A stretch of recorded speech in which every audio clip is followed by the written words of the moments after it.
వ్యాపారం రాజకీయం రెండు ఒకేసారి చేయలేం. చిల్లర రాజకీయాల ముందు ఒక ఇంజనీర్ ఓడిపోయాడు అనే చెప్పగలం. For every action there is an equal and opposite reaction అనే న్యూటన్స్ థర్డ్ లా మనకు చెబుతుంది.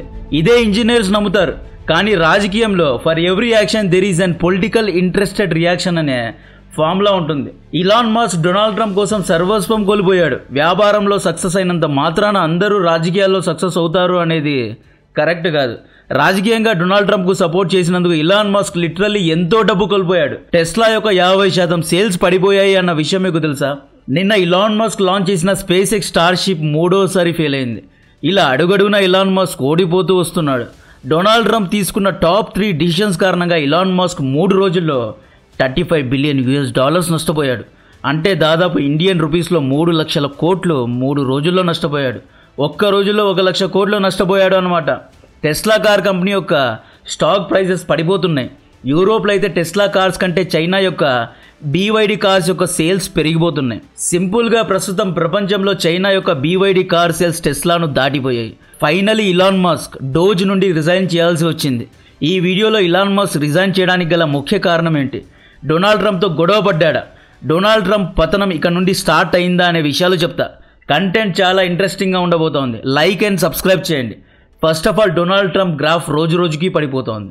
మనందరికీ తెలుసు డొనాల్డ్ ట్రంప్ ఎన్నికల ప్రచారంలో ఇలాన్ మస్క్ తన ఎక్స్ ప్లాట్ఫామ్లో ట్రంప్ పార్టీను చాలా ప్రమోట్ చేశాడు. అన్వెరిఫైడ్ రిపోర్ట్స్ ఆధారంగా ఇలాన్ మస్క్ దాదాపు $200 మిలియన్ ట్రంప్ కోసం, ట్రంప్ ఎన్నికల ప్రచారం కోసమే ఖర్చు పెట్టాడు. నవంబర్ నుండి ఏప్రిల్ 2 వరకు ప్రతిరోజు డొనాల్డ్ ట్రంప్ను ఎక్స్లో ట్రెండింగ్ చేశాడు. ఎక్స్ ఇలాన్ మస్క్దే కాబట్టి ఫ్రీగా ట్రంప్ను ఎన్హాన్స్ చేశాడు. కట్ చేస్తే జనవరి 20న ట్రంప్ గెలిచిన తర్వాత మనందరికీ తెలుసు డిపార్ట్మెంట్ ఆఫ్ గవర్నమెంట్ ఎఫిషియన్సీ డాజ్ అనబడే ఒక తాత్కాలిక శాఖలో ఇలాన్ మస్క్ను మంత్రిగా చేశారు.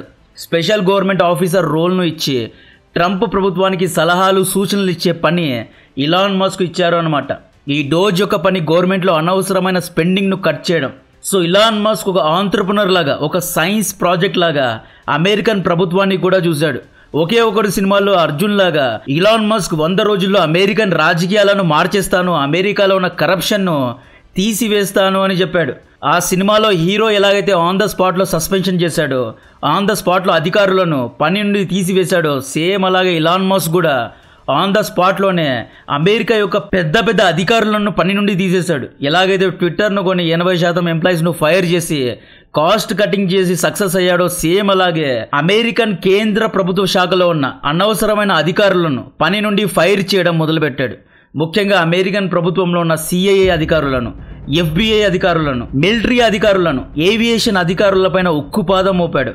అందరినీ ఫైర్ అని చెప్పి ఫైర్ చేసుకుంటూ పోయాడు. ఎంతో డబ్బు సేవ్ చేశాడు. అప్పట్లో ఇలాన్ మస్క్ కేవలం 1 నెలలో $1 ట్రిలియన్ ఎకానమీను సేవ్ చేసి చూపించాడు. కాస్ట్ కటింగ్ చేసి చూపించాడు. అమెరికన్ ఫెడరల్ వ్యవస్థలో కరప్షన్ లేకుండా చేశాడు. ఇక్కడ FBI, CIA ఏజెంట్స్ అనేవారు మామూలు వ్యక్తులు కాదు. They are part of deep state. Elon Musk చాలా పెద్ద సంస్థనే గెలికాడు. అండ్ దీనికి గట్స్ కావాలి. డీప్ స్టేట్ అంటే మనందరికీ తెలుసు వీళ్ళు ఎంత పవర్ఫుల్ అని. సో డీప్ స్టేట్కు ఇలాన్ మస్క్ ప్రైమరీ టార్గెట్ అయ్యాడు. డీప్ స్టేట్ ప్రపంచాన్ని ఇండైరెక్ట్గా పాలిస్తుంది. Deep state left and liberal పార్టీస్కు సపోర్ట్ చేస్తూ ఉంటుంది. డీప్ స్టేట్ రైట్ వింగ్ పార్టీస్కు అగెన్స్ట్గా ఉంటుంది. Donald Trump, Narendra Modi, Netanyahu వంటి రైట్ వింగ్ నేషనలిస్టిక్ లీడర్స్కు డీప్ స్టేట్ వ్యతిరేకంగా ఉంటుంది అన్నమాట. ఇంపాక్ట్ జర్నలిస్టులను, లెఫ్ట్ లిబరల్స్ను, సోషల్ మీడియా ఇన్ఫ్లుయెన్సర్స్ ద్వారా డీప్ స్టేట్ బంగ్లాదేశ్ వంటి దేశాల్లో ఉన్న పెద్ద పెద్ద ప్రధాన మంత్రులనే గద్దె నుండి దింపే సామర్థ్యం కలిగి ఉంది. ఇది మామూలు సంస్థ కాదు, చాలా పవర్ఫుల్. డీప్ స్టేట్లో ఎవరెవరు ఉంటారు అంటే వీరి యొక్క పేర్లు మిస్టర్ X, Y, Z అని పేర్లు నేను చెప్పలేను. డీప్ స్టేట్లో కొన్ని గ్రూప్స్ ఉంటాయి. ఆ గ్రూప్లో CIA, FBI, అమెరికాలో ఉన్న టాప్ 5 రిచెస్ట్ మెన్, నల్లరాయి అనే ఒక company, political entities, human right activist, climatic change activist, LGBTQ batch, ఈ అందరి యొక్క అమాల్గమేషన్లో, ఈ అందరి యొక్క సమూహంలో డీప్ స్టేట్ అనే ఒక రహస్య రాజ్యం ఉంటుంది అన్నమాట. సో ఇలాన్ మస్క్ డీప్ స్టేట్కు అగెన్స్ట్గా 5 పనులు చేశాడు. 1 LGBTQ కమ్యూనిటీకు అగెన్స్ట్గా మాట్లాడాడు. 2 CIA, FBI అధికారులను ఫైర్ చేశాడు. 3 అమెరికాలో ఉన్న richest mens like Zuckerberg, Jeff బెజోస్ను పబ్లిక్గా క్రిటిసైజ్ చేశాడు. 4 నేషనలిస్టిక్ పార్టీస్కు ఓపెన్గా సపోర్ట్ చేశాడు. 5 ఎక్స్ ప్లాట్ఫామ్లో ఒక పార్టీకు సపోర్ట్ చేశాడు. సో మాంత్రికుడి ప్రాణాలు చిలకలో ఉన్నట్లు డొనాల్డ్ ట్రంప్ ప్రాణం ఇలాన్ మస్క్లో ఉంది అని గ్రహించి మొదటగా ఇలాన్ మస్క్నే టార్గెట్ చేశారు. ఇలాన్ మస్క్ యొక్క వ్యాపారం మీద కడుపు మీద కొట్టారు అనమాట. ఫిబ్రవరిలో టెస్లా కార్స్కు వ్యతిరేకంగా ప్రొటెస్ట్ జరిగాయి. లిబరల్ సపోర్టర్స్ టెస్లా కార్స్ బయట కనిపిస్తే తగలెట్టేశారు. సో ఈ కారణంగా కొత్తగా ప్రజలు టెస్లా కార్స్ కొనాలి అంటే భయపడే పరిస్థితి. ఇక ఇలాన్ మస్క్ రాజకీయాలకే పరిమితమయ్యాడు, ఈవీ కార్ మేకింగ్లో ఇతనికి ఇంట్రెస్ట్ లేదు అని ఇన్వెస్టర్స్లో భయాన్ని తీసుకొచ్చారు. ఇలాన్ మస్క్ టెస్లా కార్ను వదిలేస్తాడు, ఇతనికి రాజకీయాల్లో ఇంట్రెస్ట్ ఉంది, ఇతను అమెరికన్ ప్రెసిడెంట్ అవ్వాలి అనుకుంటున్నాడు, రాజకీయాల్లో వెళ్ళేశాడు అని చెప్పి ఇన్వెస్టర్స్లో భయాన్ని నింపారు. టెస్లా స్టాక్స్ను అమ్మేలా చేశారు. ఈ విధంగా మార్కెట్లో టెస్లా పేరు చెడిపోయింది. అండ్ జెన్యూన్గా కూడా చాలామంది కస్టమర్స్కు టెస్లా కార్స్లో ఎన్నో లోపాలు కనిపించాయి. అయితే ఇలాన్ మస్క్ను డొనాల్డ్ ట్రంప్ కూడా వెనక నుండి వెన్నుపోట్లు పొడిచాడు. అది ఎలాగంటే డొనాల్డ్ ట్రంప్ చేసిన 3 తప్పుల వల్ల ఇలాన్ మస్క్ ఎలా నష్టపోయాడో చెప్తా. ట్రంప్ చేసిన మొదటి తప్పు చైనా పైన టారిఫ్ను విధించడం. మనందరికీ తెలుసు టెస్లా యొక్క 80% కార్ పార్ట్స్ చైనాలో తయారవుతాయని. ఇది జగమెరిగిన సత్యం. నేను చైనాను ఎంత క్రిటిసైజ్ చేసినా, ఎంత ట్రోల్ చేసినా నాకు బాగా తెలుసు మ్యానుఫ్యాక్చరింగ్ విషయంలో రెడ్ టీషర్ట్ నైబర్ను ఎవ్వరూ కొట్టలేరు అని. బ్యాటరీస్, మోటార్స్, గ్లాసెస్ ఇలా టెస్లా యొక్క అన్ని మెయిన్ పార్ట్స్ అన్నీ షాంఘైలో ఉన్న గిగా ఫ్యాక్టరీలో తయారవుతాయి. టెస్లా కంపెనీ చైనాలో పార్ట్స్ ఒక్కటే కాదు, చైనాలో ఫుల్ కార్ను కూడా తయారు చేస్తుంది. టెస్లా యొక్క మోడల్ 3, మోడల్ Y కార్స్ను ఇలాన్ మస్క్ చైనాలోనే తయారు చేసి, అంటే ఫుల్ కార్ను తయారు చేసి చైనా నుండి సౌత్ ఈస్ట్ దేశాలకు ఎక్స్పోర్ట్ చేస్తాడు అనమాట. ఇలాన్ మస్క్ ఇదే స్ట్రాటజీతో చైనాలో టెస్లా కార్స్ ను తయారు చేసి ఇండియాలో కూడా అమ్మాలి అనుకున్నాడు. యాక్చువల్లీ ఇలాన్ మస్క్ ఏమనుకున్నాడు, ట్రంప్ కు ఎన్నికల్లో సహాయం చేసి ట్రంప్ ద్వారా చైనాలో టోటల్ మ్యానుఫ్యాక్చరింగ్ యూనిట్స్ ను షిఫ్ట్ చేయాలి అనుకున్నాడు. చైనా నుండి అన్ని దేశాలకు, ఈవెన్ అమెరికాకు కూడా కార్స్ ను అమ్మాలి అనుకున్నాడు. అన్ని టెస్లా కార్ పార్ట్స్ ను చైనాలో ఉత్పత్తి చేస్తే తక్కువ ఖర్చులో ఈవీ కార్స్ తయారవుతుంది. అదే ఉత్పత్తి అమెరికాలో చేస్తే rent, salary, cost of living ఎక్కువగా ఉండడం వల్ల చాలా డబ్బు ఖర్చు అవుతుంది. But Donald Trump make America great again అని చెప్పి చైనా నుండి ఇంపోర్ట్ అయ్యే వస్తువులపైన 245% టారిఫ్ ను విధించాడు. ఈ టారిఫ్ విషయంలోనే ఇలాన్ మస్క్ ట్రంప్ కు మధ్య తెగింది. డొనాల్డ్ ట్రంప్ తన దేశ హితం కోసం ఆలోచించాడు. అమెరికాలోనే ఉత్పత్తి చేయండి, దీనివల్ల అమెరికన్స్ కు ఉద్యోగ అవకాశాలు వస్తాయి అని ట్రంప్ భావించాడు. కానీ ఇలాన్ మస్క్ తన కంపెనీ హితాన్ని చూసుకున్నాడు. డొనాల్డ్ ట్రంప్ పార్టీ యొక్క మ్యానుఫ్యాక్చరింగ్ శాఖ యొక్క నాయకుడైన నవారో పబ్లిక్గా ఇలాన్ మస్క్ను ఇతను కార్ మేకర్ కాదు, కార్ అసెంబ్లర్ అని క్రిటిసైజ్ చేశాడు. అంటే ఇలాన్ మస్క్ చైనా నుండి పార్ట్స్ అన్నీ తీసుకొచ్చి రోబోట్స్ సహాయంతో అమెరికాలో ఉన్న గిగా ఫ్యాక్టరీస్లో అసెంబుల్ మాత్రమే చేస్తున్నాడు అని క్రిటిసైజ్ చేశాడు. ట్రంప్ యాపిల్ కంపెనీకి కూడా అమెరికాలోనే యాపిల్ ఫోన్స్ను తయారు చేయండి, చైనాలో, ఇండియాలో ఫ్యాక్టరీస్ను పెట్టద్దు అనే కండిషన్ పెట్టాడు. ఒకవేళ యాపిల్ ఫోన్ను అమెరికాలో తయారు చేస్తే ఒక్క ఫోన్ $1000కు కాదు, $3000కు అమ్మాలి. అమెరికాలో యాపిల్ కంపెనీని పెట్టడం అంత ఈజీ కాదు, ఫ్యాక్టరీస్ను నిర్మించడం అంత ఈజీ కాదు. ఇది ఒకరోజు 2 రోజులు అయ్యే పనులు కాదు. మీరు బెంగళూరు యొక్క యాపిల్ ఫ్యాక్టరీను చూసుకోండి, దాని యొక్క కన్స్ట్రక్షన్ పనులే 5 ఏళ్ళు జరిగాయి. నేను ఆ యాపిల్ ఫ్యాక్టరీ వస్తుంది కాబట్టి నర్సాపూర్ ఏరియాలో ఒక ప్లాట్ కూడా కొన్నా. నాకు దాని గురించి బాగా తెలుసు. ఆ ఫ్యాక్టరీను తయారు చేయడానికి 5 years పట్టింది. సో ఒక ఫ్యాక్టరీను తయారు చేయాలి అంటే ఎంతో సమయం పడుతుంది. అమెరికాలో 1-2 daysలో ఫ్యాక్టరీను తయారు చేయలేము. ఇన్ఫ్రాస్ట్రక్చర్ను తీసుకురావాలి, స్కిల్ లేబర్స్ను తీసుకురావాలి, బ్లూ కాలర్ వర్కర్స్ను తీసుకురావాలి, అండ్ దానికోసం ల్యాబ్స్ను తయారు చేయాలి. ఆ ల్యాబ్స్లో కూడా ఎన్నో కమిషనింగ్ ప్రొసీజర్స్ ఉంటాయి, చాలా టైం పడుతుంది. ట్రంప్ చాలా ఈజీగా మీరు అమెరికాకు షిఫ్ట్ అవ్వండి అంటే అంత ఈజీ కాదు, దానికి 5 to 10 years టైం పడుతుంది. సో అందుకే యాపిల్ అండ్ టెస్లా వంటి కంపెనీస్ చైనాలో, ఇండియాలో ఫ్యాక్టరీస్ పెడుతున్నారు. ట్రంప్ను ఇలాగే సపోర్ట్ చేస్తే ఈ వ్యక్తి పూర్తిగా చైనానే బ్యాన్ చేసేలాగా ఉన్నాడు. టెస్లా ఫ్యాక్టరీస్ అన్నిటినీ అమెరికాలో నిర్మించేలా ఉన్నాడు. మనం అమెరికాలో ఈ ఫ్యాక్టరీస్ను నిర్మించలేమో అని గ్రహించి ఇలాన్ మస్క్ అలిగాడు, ట్రంప్తో దూరం అయ్యాడు.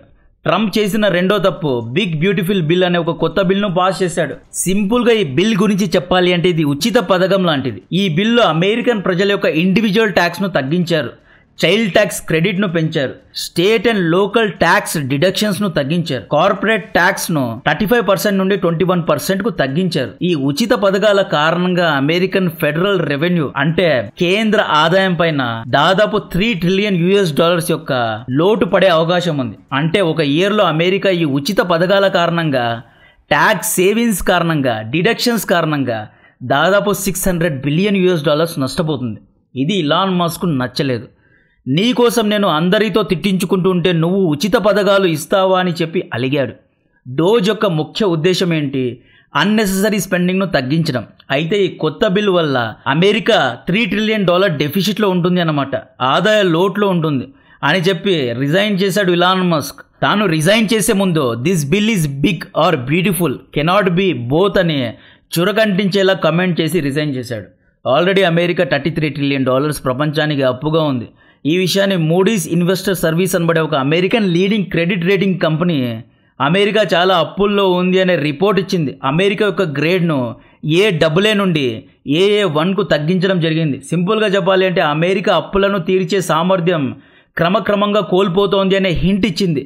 గ్లోబల్ ఇన్వెస్టర్స్లో అంటే ప్రపంచ వ్యాప్తంగా ఉన్న పెట్టుబడిదారుల్లో అమెరికా పైన ఒక భయాన్ని పెంచింది. డొనాల్డ్ ట్రంప్ చేసిన మూడో తప్పు ఇలాన్ మస్క్ పొడిచిన వెన్నుపోటు గురించి చెప్తా. Elon Musk main business electric automatic cars, అంటే పెట్రోల్ డీజిల్ వాడకుండా పర్యావరణాన్ని కాపాడుకుంటూ ఈవీ కార్స్ను తయారు చేశాడు ఇలాన్ మస్క్. సో ట్రంప్ ఏం చేశాడు, జో బైడెన్ కాలంలో ఒక రూల్ ఉండేది, ఈవీ కార్ కొంటే ప్రభుత్వం $7,500 క్రెడిట్ ఇచ్చేది. సెకండ్ హ్యాండ్ ఈవీ కార్స్ కొంటే ప్రభుత్వం $4,500 అప్పుగా ఇచ్చేది. దీనివల్ల చాలామంది ఈవీ కార్స్నే కొనేవారు. దీనివల్ల ఈవీ కార్ మార్కెట్ రోజు రోజుకు పెరిగిపోయింది. ఇప్పుడు ట్రంప్ ఏమంటున్నాడు, ఈవీ కార్స్ కొంటే ఎటువంటి అప్పులు ఇచ్చేది లేదు అని కొత్త బిల్ను పాస్ చేశాడు. ఈవీ కార్స్కు ముఖ్యంగా ఈవీ ఛార్జింగ్ స్టేషన్స్ కావాలి. ఇది చాలా ఇంపార్టెంట్. ఈవీ కార్స్ 300 కిలోమీటర్లు లేదా 500 కిలోమీటర్లు మాత్రమే వెళ్తాయి. దీని మధ్యలో ఛార్జ్ చేస్తూ ఉండాలి. యూజ్డ్ ఈవీ కార్స్ అంటే సెకండ్ హ్యాండ్ ఈవీ కార్స్ అయితే 150 to 200 కిలోమీటర్స్ మాత్రమే వెళ్ళగలవు. సో ఈ ఈవీ కార్స్కు అడుగడుగున ఈవీ ఛార్జింగ్ స్టేషన్స్ యొక్క అవసరం చాలా ఉంది. ఇన్ఫ్రాస్ట్రక్చర్ యొక్క అవసరం చాలా ఉంది. డొనాల్డ్ ట్రంప్ ఏం చేశాడు, ఈ ఇన్ఫ్రాస్ట్రక్చర్ కోసం అమలైన డబ్బును క్యాన్సిల్ చేసి పడేశాడు. ఇన్ఫ్రాస్ట్రక్చర్ వద్దు, ఏమీ వద్దు, ఈవీ ఛార్జింగ్ స్టేషన్స్ యొక్క అవసరమే లేదు, అందరూ ఎంచక్క పెట్రోల్ డీజిల్ కార్స్నే వాడండి, మీరు పర్యావరణాన్ని కాపాడే అవసరం లేదు, బ్యాటరీ కార్స్ను కొనే అవసరం లేదు, హ్యాపీగా పెట్రోల్ డీజిల్ కార్లు తీసుకొని తిరగండి, వాతావరణాన్ని సర్వనాశనం చేయండి అని చెప్పి కొత్త బిల్స్ను పాస్ చేశాడు. ఇది ఇలాన్ మస్క్ నచ్చలేదు. ఇక డైరెక్ట్లీ ఇలాన్ మస్క్ పొట్ట మీద కొట్టాడు. దీంతో అమెరికా ప్రజలు ఈవీ కార్స్ను కొనడానికి భయపడే పరిస్థితి ఇప్పుడుంది. సో డొనాల్డ్ ట్రంప్ సైకలాజికల్గా ఈవీ కార్స్ను కొనొద్దు అని బయ్యర్ యొక్క మైండ్ సెట్నే మార్చాడు. ఇప్పుడు ఎందుకు ఈ ట్రంప్ ఈవీ కార్స్ మీద పడ్డాడు అంటే, ట్రంప్ తన ఎలక్షన్ క్యాంపెయిన్లో ఒక మాట అన్నాడు, డ్రిల్ బేబీ డ్రిల్ అన్నాడు. ఈ విషయం ఇలాన్ మస్క్ కూడా తెలుసు. నేను కూడా నా లాస్ట్ వీడియోస్లో ఎన్నోసార్లు చెప్పా, డొనాల్డ్ ట్రంప్ గెలిస్తే ఆయిల్ అండ్ గ్యాస్ యొక్క వెలికితీతకు ఎన్నో పర్మిషన్స్ ఇవ్వబోతున్నాడు అని. జో బైడెన్ కాలంలో ఎలా ఉండేది అంటే, జో బైడెన్ లిబరల్ నాయకుడు కదా, ఈయన సోషల్ యాక్టివిస్ట్, అంటే పర్యావరణం పరిరక్షణ, ఈ విధంగా జో బైడెన్ యొక్క పద్ధతులు ఉంటాయి. జో బైడెన్ ఏమన్నాడు, ఆయిల్ అండ్ గ్యాస్ను ఎక్కువగా వెలికి తీయద్దు, దీని ద్వారా పర్యావరణం నాశనం అవుతుంది, పెట్రోల్ అండ్ డీజిల్ కార్స్ వద్దు, ఇయర్ 2025 తర్వాత ఏ ఒక్కరే కానీ పెట్రోల్ అండ్ డీజిల్ కార్స్ను వాడొద్దు, ఆయిల్ అండ్ గ్యాస్ను తీయడం అవసరం లేదు, మనందరం ఎలక్ట్రిక్ బ్యాటరీ వైపే వెళ్దామని జో బైడెన్ ఎన్నో రూల్స్ తీసుకొచ్చాడు. ఇప్పుడు డొనాల్డ్ ట్రంప్ ఏమంటున్నాడు, ఇదేమీ అవసరం లేదు, భూమిని త్రవ్వండి, డ్రిల్ బేబీ డ్రిల్, వెలకి తీయండి, చమురు తీయండి, పెట్రోల్ డీజిల్ను తయారు చేయండి, యూరోప్కు ఎక్స్పోర్ట్ చేయండి అంటున్నాడు. తద్వారా ఎంతో డబ్బు అమెరికా సంపాదించాలి అంటున్నాడు. ఈ వీడియోను సింపుల్గా ఒక నట్ షెల్లో ఎక్స్ప్లెయిన్ చేయాలి అంటే, ఇలాన్ మస్క్ డబ్బులిచ్చి మరీ కొట్టించుకున్నాడు. సో డొనాల్డ్ ట్రంప్ యొక్క పేరు కరిజ్మా రోజు రోజుకు తగ్గిపోతోంది. నేను ఎన్నోసార్లు చెప్పా, మళ్ళీ చెప్తున్నా, సింధూర్ యుద్ధంలో 3 రోజులు నిద్రాహారాలు మానేసి ఏమీ తినకుండా రోజుకు గంటన్నర, అది కూడా చాలా కష్టంగా పడుకొని యుద్ధాన్ని ఫాలో అవుతుంటే, యుద్ధం మంచి పీక్స్లో ఉంటే డొనాల్డ్ ట్రంప్ సీజ్ ఫైర్ను ప్రకటించాడు కదా, ఆ తర్వాతే ఇతని పతనం మొదలైంది. ఇతని డౌన్ ఫాల్ ఇక్కడ నుండే స్టార్ట్ అయింది. ఫస్ట్ స్టెప్ ఇక్కడ నుండే స్టార్ట్ అయింది. సో డొనాల్డ్ ట్రంప్ యొక్క కరిజ్మా రోజు రోజుకు ఎలా తగ్గిపోతోంది, డొనాల్డ్ ట్రంప్ తీసుకున్న డిసిషన్స్ అన్ని ఎలా ఫెయిల్ అవుతున్నాయి, డొనాల్డ్ ట్రంప్ ఎందుకని ఏ ఒక్క రూల్ను, ఏ ఒక్క చట్టాన్ని సరిగ్గా అమలు చేయలేకపోతున్నాడు అనే వీడియోను నెక్స్ట్ చేస్తా. కంటెంట్ నచ్చితే వీడియోను లైక్ చేయండి, ఛానల్ను సబ్స్క్రైబ్ చేసి అందరికీ షేర్ చేయండి. జై హింద్.